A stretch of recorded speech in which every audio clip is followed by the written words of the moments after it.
We arrive at the nearby Sveri Adventure Camp. It's a kind of campsite, a rock garden, for climbers coming here. And what interests us most, there is the only Via Ferrata in Georgia. We borrow the equipment, honestly quite old. We are already marching to the opposite side of the valley, where the Via Ferrata is located.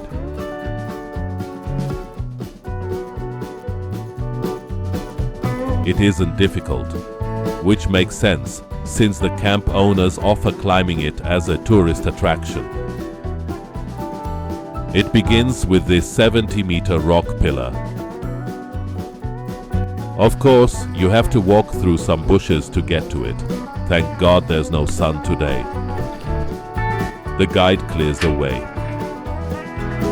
meaning he pulls down a ladder from Castorama, and we can start. In practice, the first section is one long 70-meter ladder.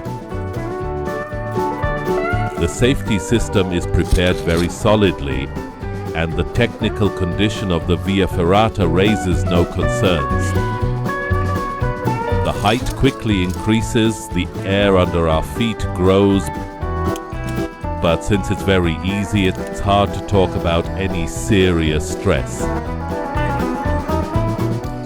If I had to point out a flaw in this section, it's the fact that we move almost exclusively on metal rungs. It would be nice if the designers had made us use the rock itself in some places. But of course the route is still very pleasant.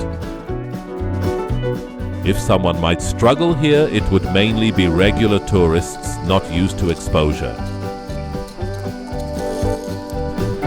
But I think even they will quickly overcome stage fright and start having fun.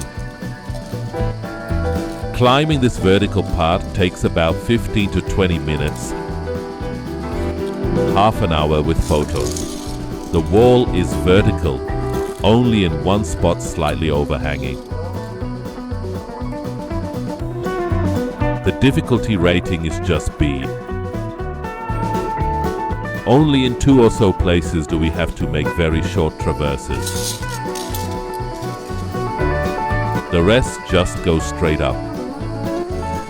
And already the platform at the top is visible. This is a gathering point, but not the end of the Via Ferrata. In fact, it's only the beginning of the attractions awaiting us here. Since our group is quite large, we stop here to wait for everyone. Now comes a test of courage. Above all, a chance for photos. The view from above is wide and quite beautiful, though sometimes industrial elements get in the way. The vertical section is over. Now we'll move along a traverse across the upper part of the rocks. There's still a lot of air under our feet. Where it's impossible to walk on the rock, wooden beams have been placed. This section is also very easy and rated B. Its length is about 150 meters. We come out onto a wider rock ledge. There's even something like a path here. We head toward a dark hole in the rock. This is another attraction of the route. We could continue along the fixed lines, but it's much more interesting to go through this cave. And quite a serious cave at that. It's several dozen meters long with tight spots and very nice formations in places. There are cave animals here.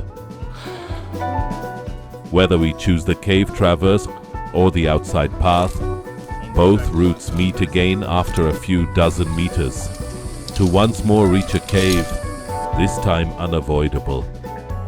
And it wouldn't be worth skipping anyway, because here comes perhaps the biggest attraction.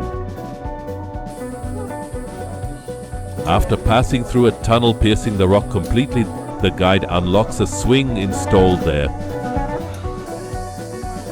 Once clipped into the Via Ferrata lanyards, we can start swinging freely. This activity is really impressive. At times we are indeed very far from the ground. On the other hand, it's not as scary as it might seem, just a lot of great fun. This time it's already the last attraction. We traverse a little further along the fixed lines and descend a path near the place where the Via Ferrata began.